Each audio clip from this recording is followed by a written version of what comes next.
part 2 of my Kurt Cobain Memorial Tour, and today we're going to take you to Seattle, where he lived and where he died, and also we're going to take you to the memorial park that's right next to the house that he previously owned.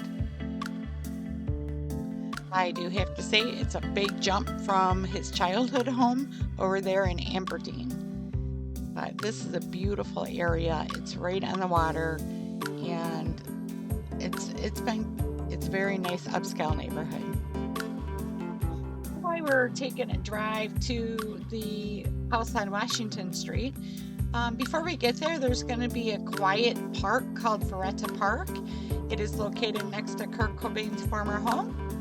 It is an unofficial memorial to the late Nirvana frontman.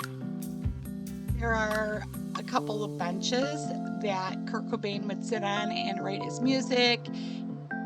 Of course, the original benches that were there were auctioned off. They have been replaced with new benches, but they're in the same exact spot. The benches are decorated with flowers, letters, names, lyrics, poems, and other items left in his memory. I gotta tell you, there's not really a lot of parking around here. So if you find a spot, you're gonna have to walk up to the actual park and the house. The locals gather at the bench every year on April 8th, the anniversary of Cobain's death. They did try to make this into a Kurt Cobain Memorial Park, but it's been opposed by the neighbors residing in the area. So Ferretta Park was actually cited by Howard Schultz, who is the CEO of Starbucks, and then on the other side was Kurt Cobain. Take it from there. This is 150 feet, turn left. There's the park right there. Is that it? Yeah. Finish?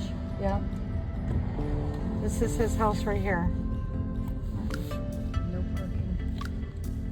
Right here. So the Cobains found their beautiful new home in the Denny Blaine subdivision of Seattle in January of 1994. It is a 7,000 square foot property, and it sat on nearly 1 acre of land, overlooking Lake Washington.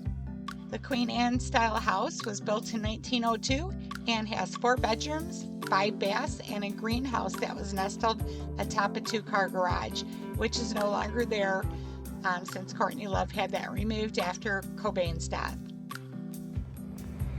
Alright, so we are at the park right next to where Kurt Cobain died.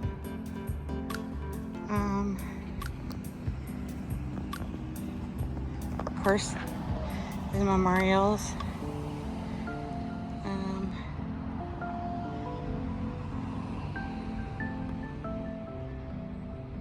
I'm about to go find the steps that go up behind his house, which is over here, because there's his house right there.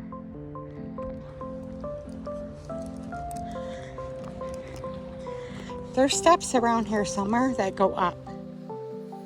And just past those bushes was a tent that somebody was living in. Yeah, but his house is right there.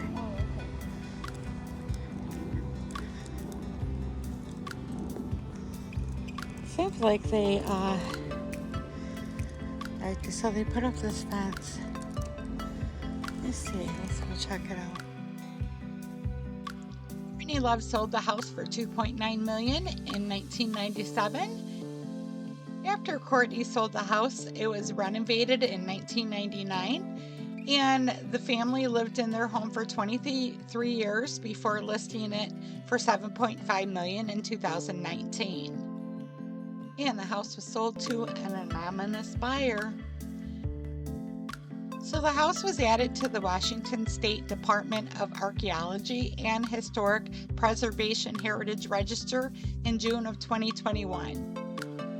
It was able to get to the back wall, and just on the other side were the new family that just pulled in, and they were out there making all kinds of racket. This is where I wish I had my selfie stick, because then I could lift it up. So let me see if I can see anything. All right, folks, we are at Kurt Cobain's house where he died, And right behind me, literally right behind me, is where the garage stands, where he was at. They tore the top down, so that's not a part of it anymore, but yeah, so right behind here. Yeah, it's kind of somber, you know what I mean? But if you could see, you can see the house right there. So there's the house, right? And then right there would have been the garage. So the garage is still there, but the greenhouse isn't. So this is pretty much what it comes down to. And I made it here. And yep, I'm happy. Nirvana. Peace. I'm still in Seattle, and I'm already wounded. No, you didn't even get Look at what you did to me, Kurt! Look at what you did! Kurt pushed her down. Do you want to keep this as a souvenir? In about 1 mile, turn left onto East Wounded Madison at Street. Kurt Cobain house. There's the park. That's right behind his house. And there's his house. Right there. Yep. Okay. There you have it. Like I said, you have to park down the street a little bit. There's some street parking. It's kind of hard to find a spot because it's so crowded through there. And there's another park on the water, so it gets pretty busy. And then you just walk down until you get to this park right here, Vienna Park. And you can actually see the house right from the park, right from the benches where they say he used to sit and write songs and take some time to himself. Now, walking behind the trees, there's a little area where you can walk up, and that's where you see this fencing right here.